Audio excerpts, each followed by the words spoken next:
And you could see that reading the report, like it would say, oh, this nun, this social worker said XYZ. And then there was they might have something from a survivor at the end, but it was almost like an afterthought. And like she basically said in the seminar, oh, well, we couldn't really incorporate what the survivors said because like it wasn't to the same kind of legal standard as the evidence that we got from the nuns and from the institutions. So they basically treated what authority figures and institutions and the church said as quote unquote evidence, and then the stuff that the survivors said about their experiences was just kind of, I don't know, a bit of colour or something. You know, that's almost how they treated it. You know, they just treated it as not having the same standard at all. And the exact same thing they did with the Magdalene report before, where they just basically they structure it in such a way that they're saying they don't really believe survivors and that they're going to go with the kind of what the abusers, the perpetrators of abuse in this situation said, rather than what the victims and the survivors said. And she was asked like, oh, why did you do this? And like, kind of her explanation was that they were afraid of being sued, basically, by the church and the institutions, and therefore they had to be very careful in what they were saying. And then the other excuse was that it just would have taken too much time, you know, to check out what the survivors had said and incorporate it. And she was like, oh, that would have been loads of work. God forbid. You know, and like the survivors just, you know, completely outraged by this. Imagine having to do your job, you know? Yeah, do your job. It's just shocking. Like they only spend half of their budget as well. Like, have you ever heard of anything like this, like spending, you know, half of its budget? Like they didn't want to find out what the story was, clearly, you know? So like, it's just shocking, and it's really re-traumatized a lot of survivors, I think. But this definitely isn't the end of it. I think survivors are much more organized than they were, say, at the time of the Magdalene report, where they were able to successfully just bury that. Like a lot of the women were very old and just not in any kind of situation to be able to really be challenging it in a long way. Whereas a lot of the survivors in mother and baby homes are kind of younger because they were the babies in the homes, and, you know, they're fighting on behalf of themselves, you know, and their birth mothers and so on. So like I don't think this is going away for the government. Yeah, it's going to be an issue for an ongoing time, I'd say. It's so wild to me that, you know, that the commission only used half of its budget. That's so completely insane. Another huge glaring problem with that commission is the suggestion that no redress is owed to people, to women who were in the mother and baby homes after 1974, because that's when the lone mother or the unmarried mother allowance became a thing. That is also like that. I can't wrap my head around that. I really can't wrap my head around how anybody would think that is remotely appropriate. I don't know, Diana. I know you had we talked about an article before in terms of like ownership. A lot of health services is still under the nuns and the maternity orders. Do you see that this, like what you were saying about victims being more organised, and certainly what Brgid was saying about a higher level of distrust or like an inclination not for these orders to continue owning it? Is there any, like, where does this go from here? What is the plan? One, for the report, what Brgid was saying, are they seeking to just sweep this under the carpet, or is there something else that we can maybe hope on? Yeah, like I think it's another of those situations where like the government and the whole state like are protecting like the old order, the kind of old way of things to the end, and moving as little as possible, you know. So, you know, they're still kind of covering up for the Catholic Church and their historical crimes against women, you know. They're trying to minimize the redress bill for the state and for the church by whitewashing this, you know, and just downplaying the central issue of like forced and illegal adoptions, and then trying to say, oh, there wasn't as much abuse as there was in industrial schools, you know, there wasn't as much physical or sexual abuse, or, you know, and it's all about reducing the bill and kind of, you know, playing it down and all that. And I think, like, I don't think they realise the extent to which society and the working class as a whole have really been radicalized by the crimes of the Catholic Church, like from the sex abuse scandals to the denial of abortion rights, and how the equal marriage and the abortion referendum have just really pushed things forward, where like the vast majority of people are just like, this is outrageous. Of course, the church and state should have to pay major redress for all this. Of course, they should admit to everything that they've done. Like, I think your average person on the street believes the survivors, not this report, and not the whitewashed, sanitized version of history that's been given in this report. And I also think your average person in the street would say there's no way the nuns, the same order of nuns who ran a load of these mother and baby homes, should have any role in relation to the National Maternity Hospital. Like, it's just crazy and completely wrong. Similarly, I think they would also think that the church should not have any role in sex education of children in schools, but they still own 90% of primary schools, so they still control the sex education curriculum. And just there, like a few weeks ago, the Catholic Church published guidance about the new sex education curriculum that said that, we have to stick to, the teaching that we've always had, that sex should only happen within marriage, So basically what they're saying is, like, not alone should you not have sex outside marriage, if you're straight, but if you're queer, if you're LGBT, you should never have sex, you should be celibate, I mean, it's just bonkers stuff. And like, anyone can see it's completely backward.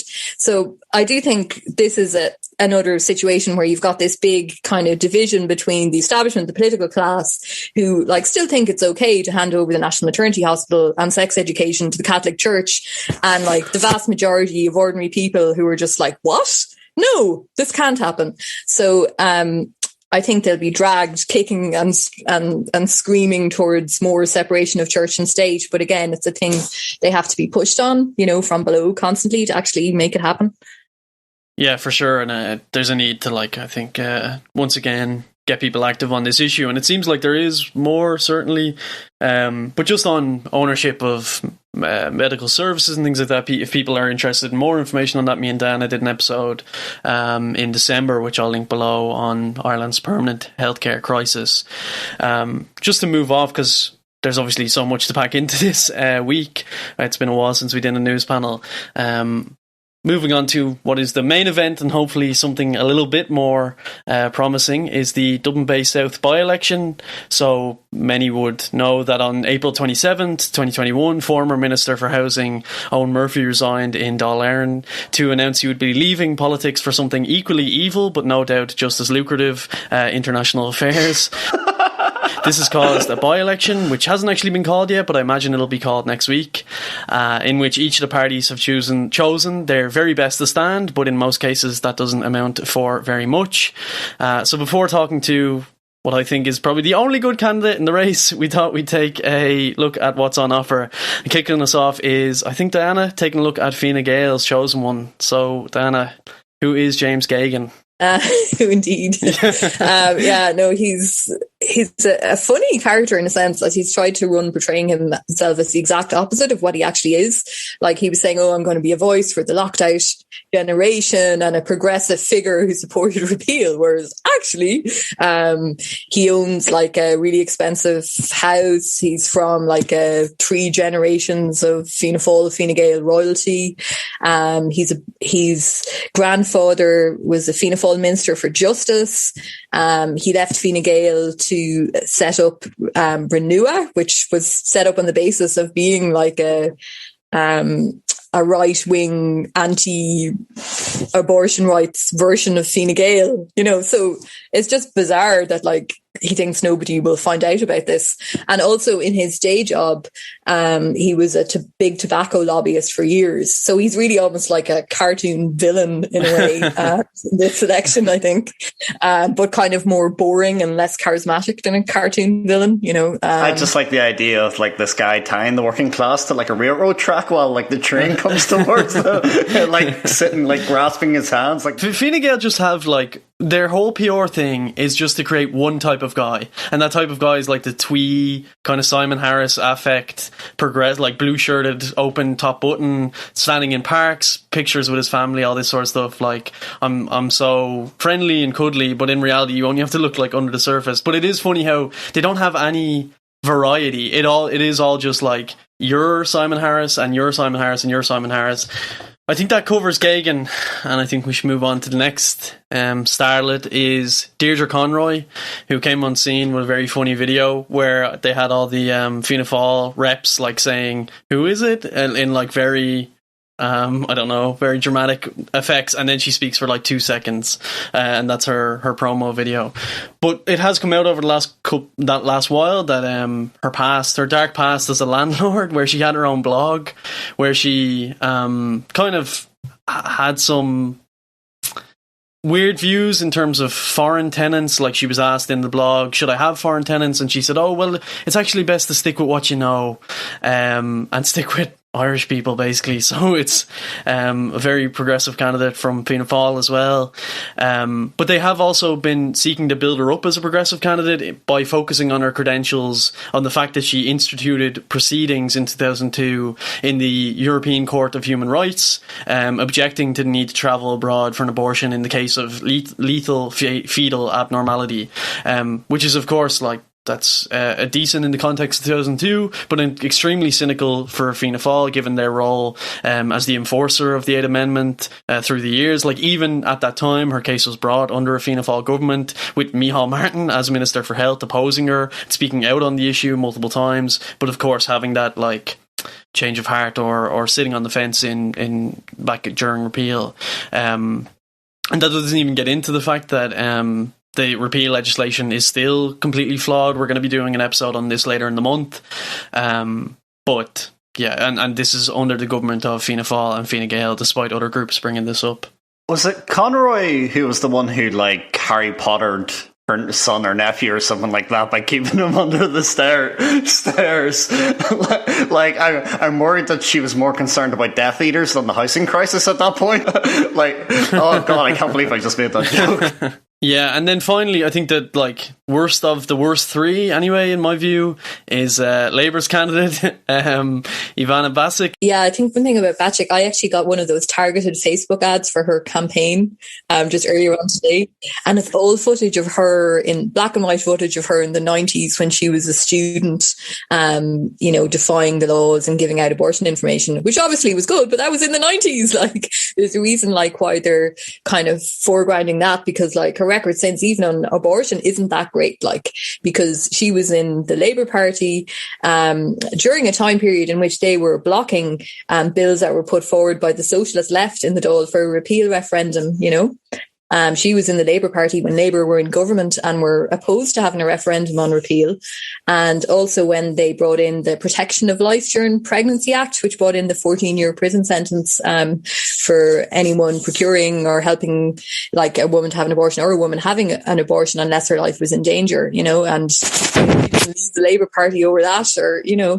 So I think even on her one issue, like, she hasn't been the best. And then on everything else, her record is obviously even worse as a sort of a liberal feminist. I think a big thing with all of this is that Labour are trying to rebrand themselves as being socialist, which is like, show me where Labour is socialist, and being pro-worker. But, like, at the end of the day, like, I mean, they're obvious. I mean, just take a look at their track record. I think if anybody from Labour is listening to this, just look at the way that they voted. Look at the way Labour has voted in the past, and then try to justify that they are pro-worker. Yeah, I think there is there's a real attempt by all of these parties, especially. I think it's most striking with Labour, who poses themselves as left on certain issues, but it is a conscious endeavour for all of these parties to divorce the social from the economic and talk about, oh well, all these people all of our candidates have very positive views on social issues, so are now in favour of repeal, even though Gagan was not in the past, or are in favour, look at all these things that they've done on these grounds in the past, but are still pushing through the same economic agenda, which will target the most precarious in society and essentially establish the same model that we're going on that does so much damage. And I think it's quite clear with a few of them. But just to move on, I think given we've gone through the clown car of candidates, I think it's only right that we've chat with one of the good candidates in the race, Brgid. So this is a first-time campaign for you, and I guess just to start, like what got you active and what made you want to run? Yeah, thank you for saying I'm a good candidate. I hope I am a good candidate. I'm going to say it. I'm a good candidate. Yeah, exactly. To be confident. What made me run, what made me kind of politically active was, I was always fairly politically engaged and politically active for like outside of party politics, like with repeal, with marriage ref.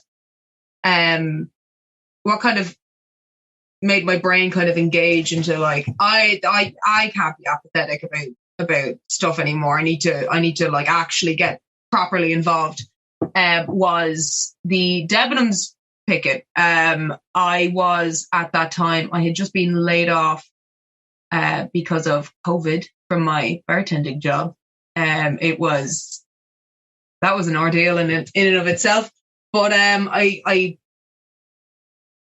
was seeing these workers who had really been hard done by, and really just abandoned and not even allowed protest at the early days. And it made me, I started going down to the pickets because I wanted to support them. They were, I thought that their struggle was fairly similar to my own.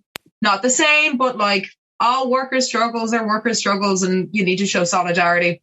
So me being down at the picket fairly regularly, I got to, you kind of get to know the other people who are also supporting the picket. And for the most part, the people who were down there were people before profit people, also Socialist Party people. And I decided that, like, I can't just like sit by and just like give out on Twitter. I can't be doing that anymore. I need to actually engage more. So then I joined People Before Profit. We made my membership in Dublin Bay South made it more apparent that there needed to be a branch for Ringsend. So we made a branch at Ringsend. I'm the convener of that. We were in need, Dublin Bay South was in need of a rep. I have no children. I have no, aside from work and just kind of surviving, I don't have a lot of other, responsibilities. So I was like, I'll be the rep. That's grand. And then Owen Murphy resigned. And I was like, wow, okay, baptism of fire. I'm going to have to run. But I'm confident that I stand by people before profits policies. I'm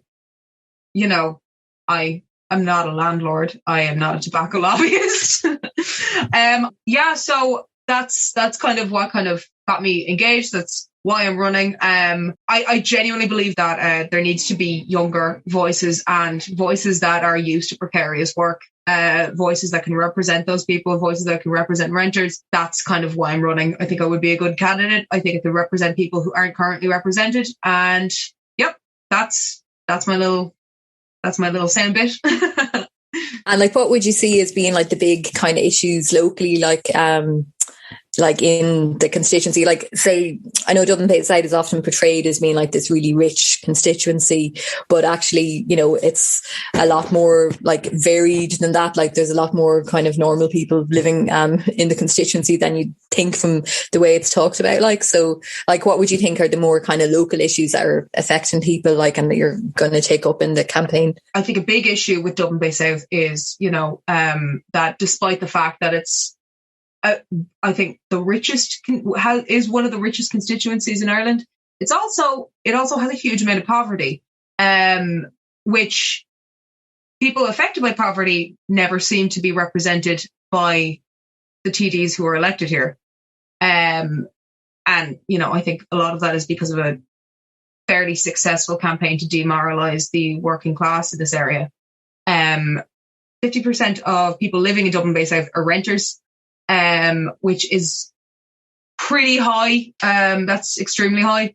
And again, they're not being represented currently in the Dáil. I think 32%, 31% of the TDs in the Dáil are landlords. So got to change that. I think a bit, for me anyway, a thing that I've been trying to focus on a lot is, I think a massive issue that isn't being looked at is, by the government parties, is council housing, and the absolute lack of maintenance going on in council housing. I'd say for most of my casework, people getting in contact with me and sharing issues that they have, it is council housing that is their main issue, and the fact that Dublin City Council has allowed a lot of this housing to just fall into disrepair, fall into decay, and just not maintaining it adequately, despite the fact that, okay, Leo says it's a free house. It's not a free house. You pay rent on a council house, and that rent goes towards the upkeep of the council housing, whether that's maintenance for a block of flats or maintenance for, a council house in and of itself. You're paying rent to go towards that, the same way that any renter is paying rent, and should, and it's not the case, but should have repairs done immediately or in a timely manner when they needs be, because they're paying rent for not just to live in a house, but also to live in a house that's maintained. A lot of the inner city council housing is falling into disrepair, and the reason for that is because that land is worth millions and millions of euro, and Dublin City Council wants to clear out that land to sell off or to make, the usual story: hotels, empty offices, luxury apartments that nobody lives in, or like sell it to Google for them to make, accommodation. And the way to do it is to just neglect the council housing, allow it to get so bad that it needs to be condemned, move the people living there into the suburbs, and then demolishing everything and uprooting them from their communities, from their kids' schools, their jobs, just throwing their lives into disarray purely to make a little extra cash or appease Google or whatever their motives are. That's a huge thing that I'm concerned about, and it's a thing that I'm going to be focusing on. Another one is environmental issues, particularly what's going on in Dublin Bay with the Ringsend water treatment plant. Oh, I'm blue in the face talking about it. There's huge issues with the Ringsend water treatment plant. They treat a third of the country's wastewater, but are not able to keep up with it, which is why they dump about 74 Olympic swimming pools of human effluent into the bay every month. It means that the bay is closed, or not the bay. It means that 1 in 5 swimmers become sick. It means that beaches get closed. It means, a big thing that people forget is that Dublin Bay is actually a UNESCO biosphere. It's protected. It's a UNESCO protected biosphere, and it's also the only biosphere that contains a capital city within the EU. It's extremely unique.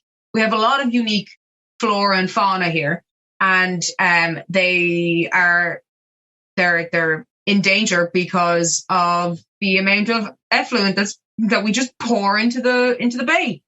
It's there's huge algae growths. The smell in Ringsend is disgusting. It's quite bleak. And it's managed by, I'm going to use air quotes, it's managed because Irish Water manages it, air quotes. But they outsource a lot of their the work that needs to be done. They don't do adequate water.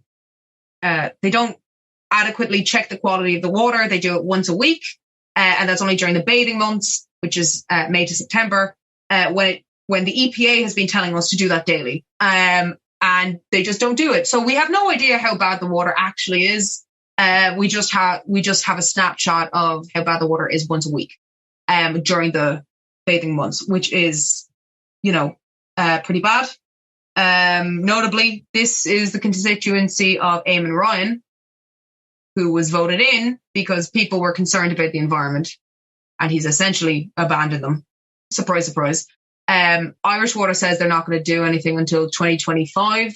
My position is that we don't have that long. And if people are getting sick, getting diarrhea, getting rashes from swimming in the water now, what's another 3-4 years going to do? It's just going to exacerbate the problem. And yeah, that's another big concern of mine. Also, general housing for everybody, housing for anybody who needs it. I'm just going to kind of wrap up because I know I've been talking for a long time. Sorry. But no problem. Yeah, apologies for that. No, it's no problem. It really isn't. Yeah, there's a never-ending list of things that need to be covered and that are also not being considered by any of the parties or the vast majority of TDs that are in there. So yeah, absolutely. I have more than 2 issues that I'm concerned about. Don't worry, folks. I have lots of issues. So you've clearly highlighted how you're the best candidate in the area. So, thank you so much. So how can our listeners who would want to support you, how can they go about doing that? Is there a place they can donate, or is it a way to help canvassing, or if you want to participate in some canvassing, I'd love some canvassers. We have quite a few. I've been really, really really shocked about the amount of people who come out. If anybody wants to help with canvassing for my campaign, I'm not going to stop them. You can contact me via social media. My Twitter is Brgid Purcell, all one word. My Instagram is Brgid Purcell _PVP. My Facebook is Brgid Purcell PBP.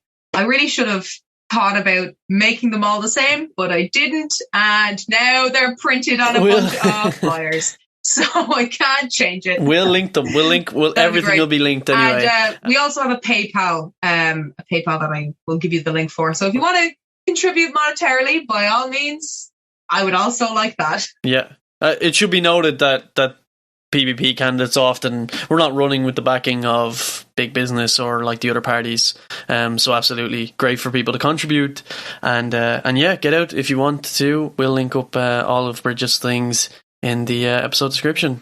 Anything else, Brgid? Do you want a last word? Or register to vote. If you're renting and your vote's at home, that's no good to you. Register to vote. I don't care if your vote's in Cavan. Change it, because you're not living in Cavan now. You're living in Dublin Bay South. So change your vote, have it down here, and do it in time. It's nice and easy. Just register to vote, and then vote for me. Give me your number 1. Yeah, that's the important part. Don't register if you're not going to vote for Brgid, but do register if you are. No, register anyway, I guess. Maybe. I don't know. If we should be... Our socials obligated to tell people to vote. I don't know. Anyway, I think we should leave it there. This is a monster of an episode. We've covered quite a lot. And I guess I'll just say, so thanks a million, Owen and Diana, for joining me, and more than anything else, thanks a million, Brgid, for sitting down with us. It was an absolute pleasure, and we'd encourage everybody to get out and support. Thanks a million. Thank you. See you later. Bye. Right, I'm going to finish that recording.